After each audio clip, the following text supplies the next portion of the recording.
Sonriendo, Siddhartha contemplaba al monje que se alejaba. Si bien era cierto que con el descanso había recuperado las fuerzas, el hambre lo asediaba. 2 días habían transcurrido sin probar bocado, y muy distantes se hallaban aquellos tiempos en que bien podía burlarse de su cuerpo sin sufrir. Compungido y a la vez alegre recordaba el pasado. Recordaba cómo en pasados días habíase vanagloriado ante Kamaswami de saber 3 cosas: sobrellevar el hambre, aguardar y pensar. 3 artes eran estas que aprendió en su laboriosa y dura juventud, y que constituían toda su ciencia, su riqueza, su fortaleza, su poder, su más sólido sostén. En el momento presente, las 3 artes se habían desligado de él. Ni ayunar, ni esperar, ni pensar le era ya posible. Las inmoló en aras de lo más aprieto y fugaz: la concupiscencia, el bienestar, la riqueza. Señalado destino el suyo. Apenas y ahora le parecía que finalmente se convertía en un hombre. Cavilaba Siddhartha acerca de su situación. De momento, pensar se le hacía difícil. Pocas ganas tenía por otra parte de hacerlo, pero su amigo era ello. Todas estas cosas marchitables se han desprendido de mí una vez más. Heme aquí, solo, bajo el sol. Como cuando era niño, nada tengo, nada sé, de nada soy capaz, ya que nada es lo que he aprendido. Extraña situación la mía. Joven ya no soy. Escanecen mis cabellos y menguan mis fuerzas. Sin embargo, debo comenzar de nuevo, como cuando era pequeño. Tal consideración le hizo sonreír. Era en verdad singular su destino. Había retrocedido sobre sus pasos en vez de avanzar, y una vez más se encontraba solo en el mundo, vacías las manos y nada. Empero no sentía por ello pensar, al contrario, más bien se sentía impulsado a reírse de su condición, a reírse de sí mismo y del mundo entero. Tan insensato, tan extravagante. Vamos, se dijo, me deslizo hacia el fin, y al decir tal, su mirada se posó sobre el río.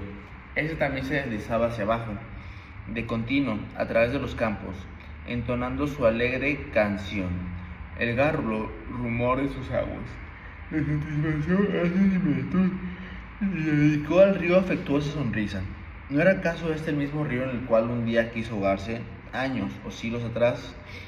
¿Fue eso acaso un sueño? Extraña vida es la mía, decíase a sí mismo.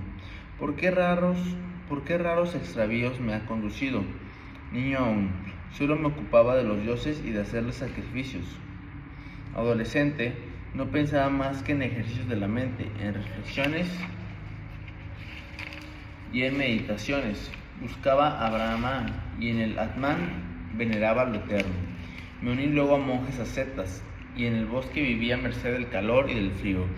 Aprendí a ayunar y a imputar lentamente mis sentimientos.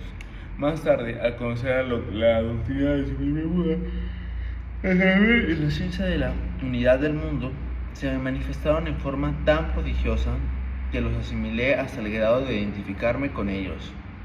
Pero, así como me aparté del Buda, así también me aparté de esa ciencia y de ese saber. Me encontré con Kamala, de la que aprendí los goces del amor.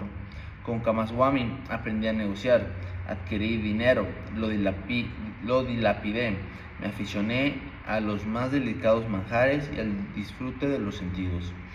Por años estuve consagrado a desgastar mi alma, a desaprender el arte de meditar, a olvidar la unidad.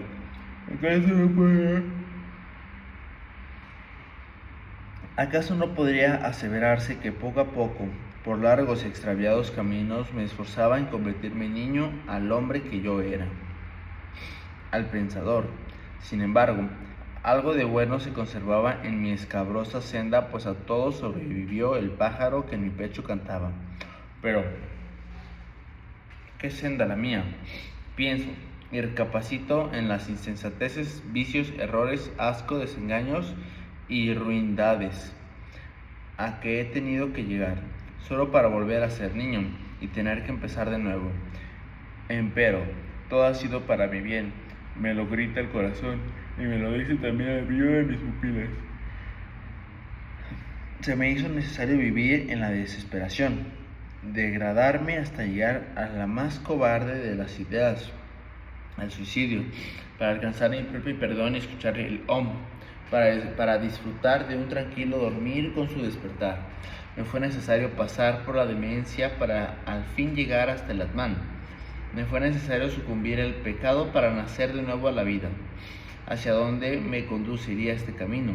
No es desatinado seguirlo, no me lleva por curvas, tal vez en círculo.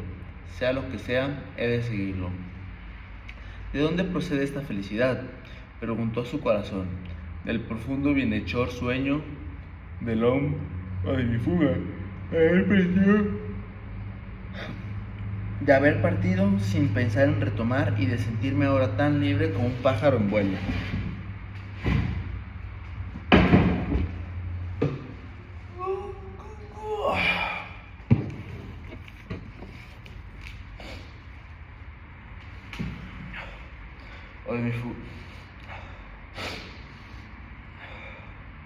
O de mi fugaz, de haber partido sin pensar en retornar y de sentirme ahora tan libre como un pájaro en vuelo. Cuánto de bueno hay en mi vida, cuánto de admirable hay en esta mi nueva libertad. Sutil y puro es aquí el aire, y deleitoso es respirarlo. Donde yo estaba, en cambio, solo olores de unturas, de especias, de vino, de toda clase de fruterías. Y cómo odié esa humanidad de riquezas, de disolución y de concupiscencias. ¿Cuánto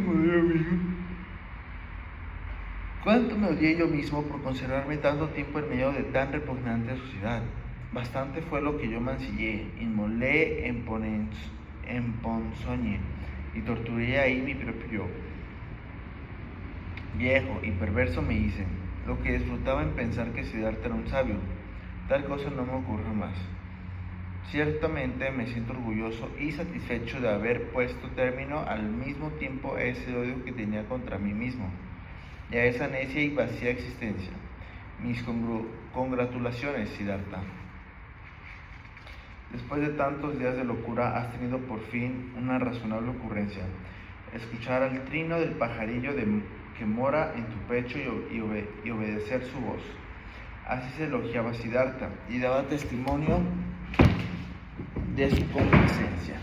Si bien al mismo tiempo lo hacían sufrir los aguijones del hambre en el estómago, bien se daba cuenta de que en los últimos tiempos, y especialmente en los últimos días, había escaseado hasta la última gota del acibar de la copa de su vida, para luego vomitar toda la inmundicia en arcadas de disgusto y muerte.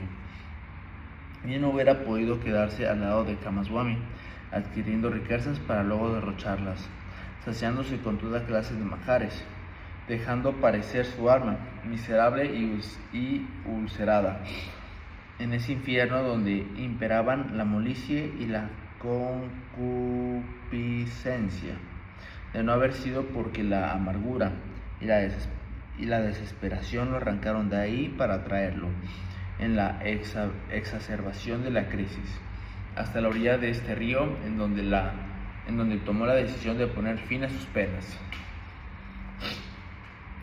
El haber experimentado tanto dolor y asco por todo y no haber cedido, el haber sentido que en su interior aleteaba todavía aquel pajarillo, venero y vida de su alma, era lo que en el momento actual hacía su dicha, iluminaba su rostro y sus cenicientos cabellos con un rayo de júbilo. Bueno es, repetíase, aprender a nuestras propias expensas lo que es preciso saber. Desde niño, decía Siddhartha, sé que poca cosa valen los placeres del mundo y sus riquezas, pero es apenas ahora cuando lo comprendo. Lo sé ahora totalmente, me he instruido, y a ello he llegado no solo por mi memoria, sino a través de mis ojos, de mi corazón, de mi estómago, mejor para mí, ensimismado. Estuvo por largo rato escuchando los alegres gorjeos de su pajarillo interior. No, la avecía no había muerto como él creyera. Otra cosa era lo que acaba de morir, que en él tendía hacia la muerte de tiempo atrás. ¿No era acaso eso? Nada menos que eso. lo que en otras épocas había intentado aniquilar, en aquellos años dedicados a la penitencia, era su propio yo, ese mezquino yo, avariento y soberbio, contra el que luchara a través de interminables horas, el que siempre lo dominó y que cuando lo vencía revivía para negarle el triunfo y llenarlo de temor. ¿No era él a quien ahora había aniquilado en definitiva? Ahí mismo en el bosque, en las orillas del grandioso río. ¿Y no era acaso este aniquilamiento el que le hacía ahora sentirse tan confiado como un niño, desterrado de él el temor y colmándolo de alegría? Siddhartha comenzó entonces a darse cuenta de su sutil lucha contra ese yo mientras había sido Brahman y Samaneo. La demasiada ciencia, los demasiados versículos sagrados, el exceso de ritos, de mortificaciones y de fervor le habían impedido triunfar. Sentíase orgulloso de ser el más inteligente, el más celoso, el más aventajado, el sacerdote, el sabio. Pero en ese sacerdocio, en ese orgullo, en esa inteligencia, se introdujo y habitó su yo. Mientras él se pensaba capaz de aniquilarlo mediante ayunos y penitencias, bien comprendía hoy la sensatez de la misteriosa voz y dábase cuenta de que no hubiera podido salvarlo maestro alguno. Esta razón fue la que lo movió a recorrer el mundo, a confundirse entre placeres y riquezas junto a potentados y junto a mujeres, a convertirse en mercader, en jugador ebrio y codicioso, hasta llegar al instante en que perecieron en el sacerdote y Samaneo. Hubo por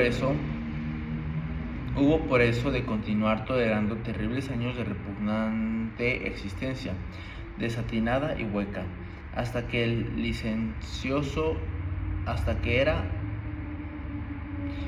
silencioso, el hombre sediento de riquezas era Siddhartha, falleció, y bien muerto que estaba, por cierto. El dormir del antiguo Siddhartha había dado vida a un nuevo Siddhartha. Este también llegaría a envejecer y habría un día de morir. Como pasan todas las cosas, así pasaría Siddhartha. Pero por el momento sentíase lleno de juventud, y como haría un niño, se entregaba por completo a la alegría. Tales pensamientos colmaban su espíritu en tanto que, sonriendo, escuchaba los crujidos de su hambriento estómago y el zumbido de una abeja. Complacido disfrutaba viendo correr las aguas del río. Nunca en ellas había encontrado tanto deleite. Jamás se había captado de tan agradable modo la nítida voz y las lecciones de estas aguas que corrían. Creyó percibir que algo muy especial tenía que decirle el río, algo que aún ignoraba, algo por esperar, y justamente en este río había Siddhartha intentado poner fin a su existencia. Era en realidad el viejo Siddhartha, agotado y desconsolado, quien se anonadara buscando hundirse entre la espuma corriente. Pero Siddhartha, el hombre nuevo, amaba ya profundamente al río, y decidió, estaba en su alma, a no alejarse de él por lo pronto.